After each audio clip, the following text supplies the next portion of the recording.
नमस्कार दोस्तों, हमारे चैनल के अंदर आपका स्वागत है। दोस्तों, आज हम आपको बताने वाले हैं घर के अंदर मूर्तियों के बारे में। दोस्तों, हर कोई व्यक्ति हिंदू धर्म का पालन करता है, अपने घर के अंदर निश्चित तौर पर मूर्ति आदि करता है ताकि उसको देवी देवताओं के विभिन्न रूपों को पूजा पाठ करने का फल मिले और साथ ही साथ वह देवी देवताओं की पूजा पाठ कर पाए। इसीलिए अलग अलग देवी देवताओं की मूर्ति आदि रखता है। लेकिन दोस्तों, आज हम आपको बताने वाले हैं कि अगर घर के अंदर यह मूर्ति या इस प्रकार से आप रखते हैं तो तुरंत हटा दें, अन्यथा आपके घर के अंदर अशुभ कार्य होने लगेंगे और साथ ही साथ आपके जीवन के अंदर निश्चित तौर पर देवी देवताओं का आशीर्वाद नहीं मिलता है।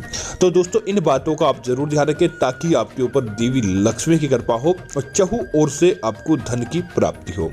तो दोस्तों, बात करते हैं कि आखिर ऐसी कौन सी मूर्तियां हैं जिनको आपको अपने घर के अंदर रखना चाहिए और ऐसी कौन सी मूर्तियां हैं जिन्हें आपको अपने घर के अंदर नहीं रखना चाहिए। दोस्तों, सबसे पहले इस बात का ध्यान रखें, जब भी आप भगवान श्री गणेश की मूर्ति अपने घर के अंदर लेकर आए, दोस्तों सर्वपूजनीय और सबसे पहले पूजे जाने वाले देव भगवान श्री गणेश माने जाते हैं। जब भी आप इनकी मूर्ति अपने घर के अंदर लेकर आए, सबसे पहले आप इस बात का ध्यान रखें कि उनकी सूंड हमेशा बाईं तरफ होनी चाहिए। दूसरी चीज, कभी भी खड़े हुए गणेश की मूर्ति या तस्वीर अपने घर के अंदर नहीं लेकर आनी चाहिए, बल्कि गद्दे पर कमल विराजित या गद्दे पर विराजित भगवान श्री गणेश की मूर्ति और तस्वीर अपने घर के अंदर लेकर आए और उन्हें आप अपने घर के पूजा घर में स्थान दें।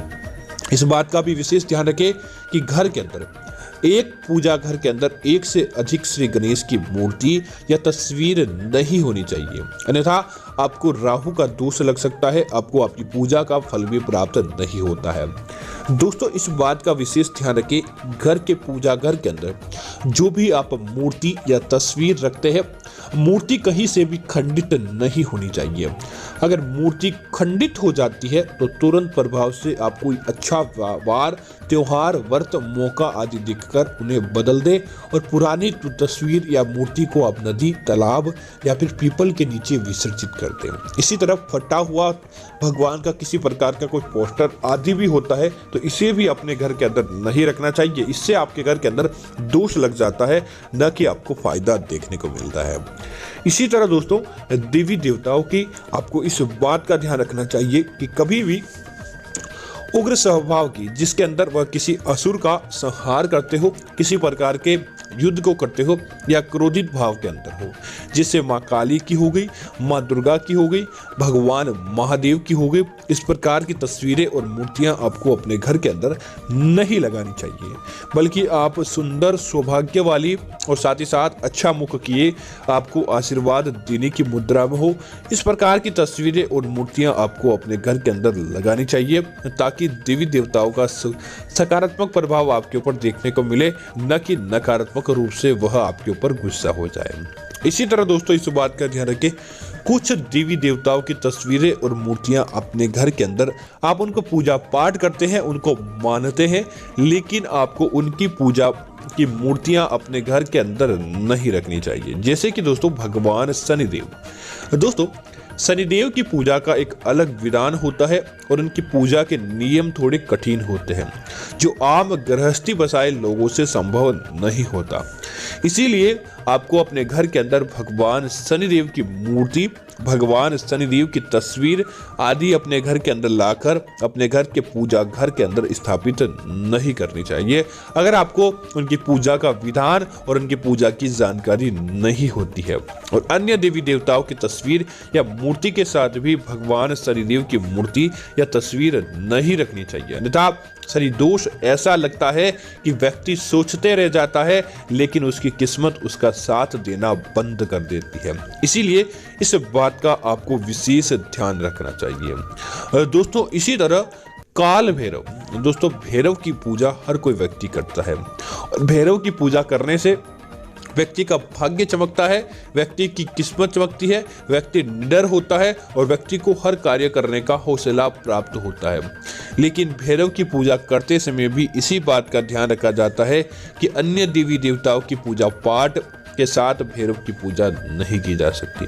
इनकी पूजा ओघड़ रूप से होती है, तभी आपने देखा होगा, और वैसे इन्हें क्षेत्रपाल कहा जाता है। प्रत्येक गांव की सीमा पर भगवान भैरवनाथ का मंदिर जरूर होता है, जो कि क्षेत्र की रक्षा करते हैं, इसीलिए इन्हें क्षेत्रपाल कहा जाता है। और साथ ही साथ मंदिर की सीढ़ियों पर भी आपने कई बार भगवान भैरवनाथ का छोटा मंदिर देखा होगा। वहां पर दोस्तों इनकी पूजा पाठ की जाती है, जबकि घरों के अंदर भगवान भैरवनाथ की पूजा नहीं की जाती।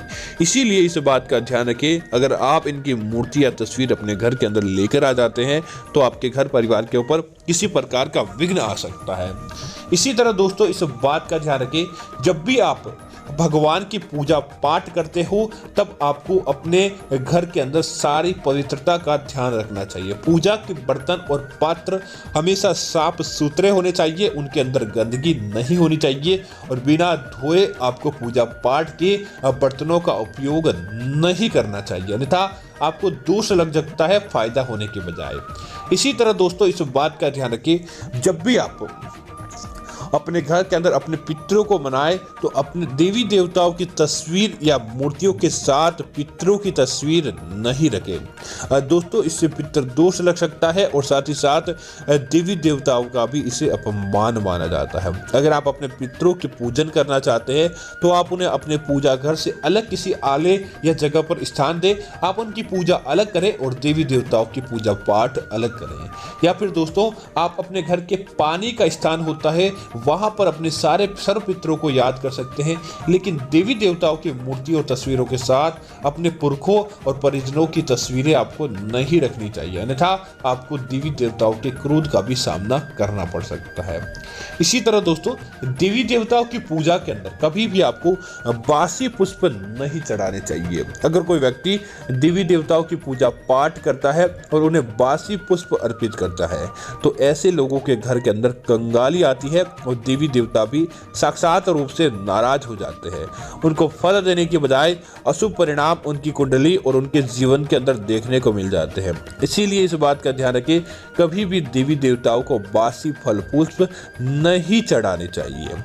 इसी तरह दोस्तों देवी देवताओं की जब भी आप पूजा पाठ करते हैं आपको अपने बाल खुले रखकर, महिलाओं से निवेदन है कि बाल खुले रखकर कभी भी पूजा नहीं करें, और अगर कोई पुरुष भी पूजा करता है तो अपने माथे पर कुछ न कुछ आप जरूर रख लें, चाहे आप कलावे का धागा ही क्यों न रख लें, लेकिन माथे पर कुछ न कुछ रखने के बाद ही आपको पूजा पाठ करनी चाहिए, जिससे पूजा पाठ का सही और सटीक विधान माना जाता है। देवी देवताओं की कृपा देखने को मिलती है और आपसे भी किसी प्रकार का विघ्न या किसी प्रकार की त्रुटि नहीं होती है। तो उम्मीद करता हूं कि जानकारी आपको अच्छी लगी होगी।